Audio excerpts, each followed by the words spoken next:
जिसको करने पर पुण्य तो है लेकिन न करने पर दोष भी लगता है। बाकी जितने भी व्रत हैं उनको अगर न करो तो उनका कोई दोष नहीं है।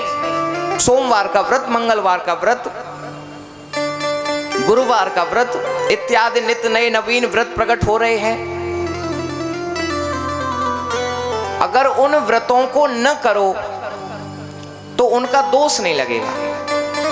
लेकिन एकादशी का व्रत ही मात्र एक ऐसा व्रत है जिसको न करने पर दोष लगता है। अब ये आपकी इच्छा पर निर्भर करता है कि आपको एकादशी रहना है या नहीं। जो हमने पढ़ा है वो आपको बता दिया। तो भक्त अम्बरीश की कथा आती है कि एक दिन एकादशी का व्रत रहे थे भक्त अम्बरीश। इन्होंने संकल्प लिया था कि 2600 साल की 2600 एकादशी में रहूंगा और संकल्प पूर्वक इनका अनुष्ठान किया इन्होंने। अंतिम एकादशी जब आई, निर्जला एकादशी, और निर्जला एकादशी का व्रत भी इन्होंने बड़ी ही श्रद्धा पूर्वक रहे। जब द्वादशी वाले दिन ये अपने व्रत को खोलने वाले थे तभी इनके द्वार पर दुर्वासा ऋषि आ गए। और दुर्वासा ऋषि आ गए तो भक्त अम्बरीश जो थे, राजा अम्बरीश जो थे, उन्होंने कहा कि आइए ऋषिवर भोजन पा लीजिए। तो दुर्वासा ऋषि ने कहा कि देखो अभी मेरा संध्या बंदन नहीं हुआ है, तो मैं पहले संध्या बंदन करके आता हूं, उसके पश्चात भोजन कर लूंगा। तो राजा अम्बरीश ने कहा ठीक है, आप संध्या बंदन करके आइए, मैं आपका इंतजार कर रहा हूं। दुर्वासा ऋषि ने कहा ठीक है इंतजार करो, लेकिन मेरे आने से पहले कुछ खाना नहीं। तो राजा अम्बरीश ने कहा ठीक है, मैं आपसे पहले कुछ खाऊंगा नहीं। अब दुर्वासा ऋषि चले गए संध्या बंदन करने। अच्छा, उस दिन संयोगवश द्वादशी जो है नष्ट हो रही थी, द्वादशी का क्षय हो रहा था। तो विद्वानों ने पंचांग देख के, पत्रा देखकर बताया कि हे राजा, हे राजन, द्वादशी का क्षय हो रहा है, तो आप द्वादश, अच्छा ऐसा विधि है, ऐसा विधान है कि द्वादशी में ही व्रत खोलना चाहिए।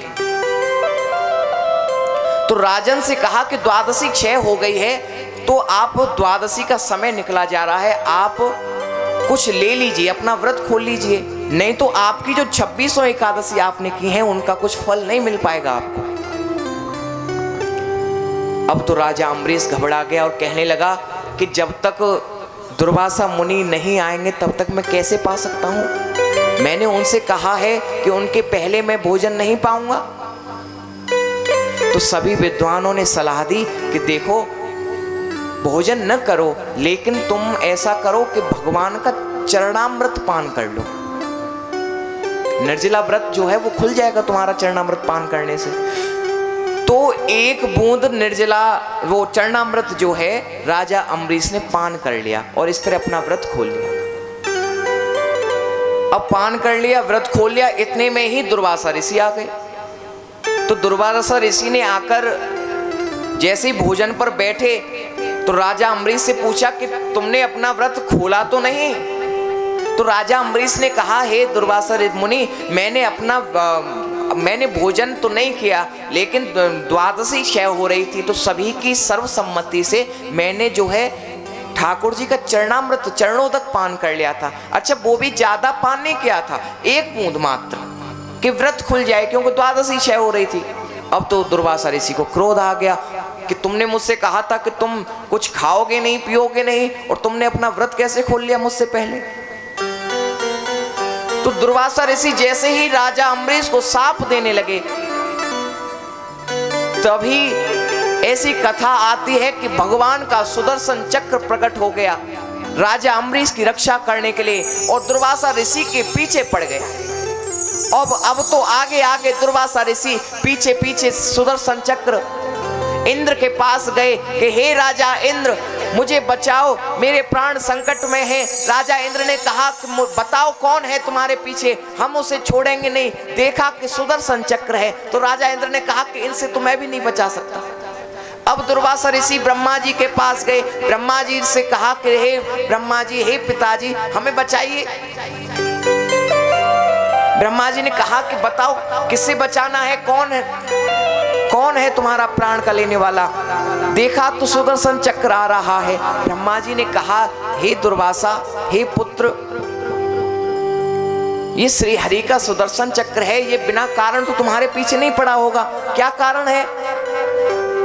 तो जब दुर्वासा ऋषि ने कहा कि ऐसे ऐसे बात हुई थी, सारा वृत्तांत बताया, तो ब्रह्मा जी ने उपाय बताया कि इसको तो मैं भी नहीं रोक सकता, तुम ऐसा करो, जाकर राजा अम्बरीश के चरणों को पकड़ लो, तब तुम्हारे प्राण बच सकते हैं। अब तो दुर्वासा ऋषि राजा अम्बरीश के पास आए, क्षमा मांगने लगे, हाथ जोड़ने लगे। तो राजा अम्बरीश ने कहा, अरे ऋषिवर, आप ये क्या कर रहे हैं, आप तो हमें पाप के भागी बना रहे हैं।